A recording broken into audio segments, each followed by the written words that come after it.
A looming tariff threat is shaking up distributors and sellers of European wine and spirits in the U.S., with the potential to upend the global wine trade. In mid-March, U.S. President Donald Trump announced plans to impose a 200% tariff on European alcohol products. The action came in response to an EU proposed tax on American whiskey, which followed the U.S. imposition of steel and aluminum tariffs. All moves in a tit-for-tat trade spat.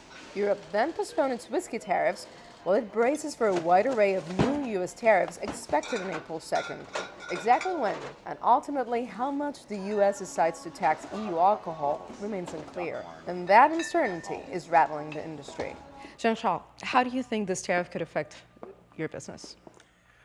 Well, us, especially us, since we're importing most of our wine, from Europe, getting a 200%, tax will be tough, to deal with. I mean, prices, will go to the roof, and obviously the sales, will drop. The consumer will go with domestic wine and probably a lot of South American wine, Argentinian and Chile.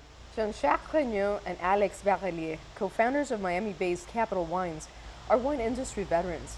Their new distribution company now finds itself caught in the crossfire of this escalating trade battle.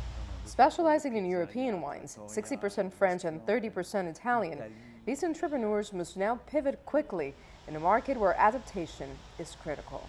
Obviously, with this crazy accent, I sell better French wine than domestic wine, but we have the contact. I'm working here since 20 years, and it's like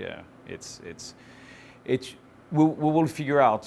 For now, it's very difficult to know what's going on, but all the competition will be in the same situation, right? Meanwhile, in New York, wine shop owner Mario Duda watches the growing trade tensions with equal parts concern and bewilderment. I do not like the uncertainty that we live in right now, especially when it comes to this tariff war. Our biggest allies have always been Canada and the EU, and all of a sudden they turn into our biggest enemies. He says the uncertainty makes running a business exceptionally challenging. This is not beneficial for anybody. We cannot price items, we cannot buy inventory based on speculations. Back in Miami, the French duo admits there could be a silver lining for American winemakers, an angle highlighted by the U.S. president himself when he posted on Truth Social, "This will be great for the wine and champagne businesses in the U.S." If I was producer in California and the rest of the world will have like 200% taxes, I will say I will raise mine this year 15%, 20%, because it will be still cheaper than any European wine. It's going to be a big challenge, but remember, it's going to be opportunity, for, I would say, I take it that way, opportunity, for new brands, to come to the market coming from the west part of the U.S., California. There's still a lot of brands, that you can be, needs to be discovered. Still, there are voids stateside operations cannot fill. No, there's no American champagne.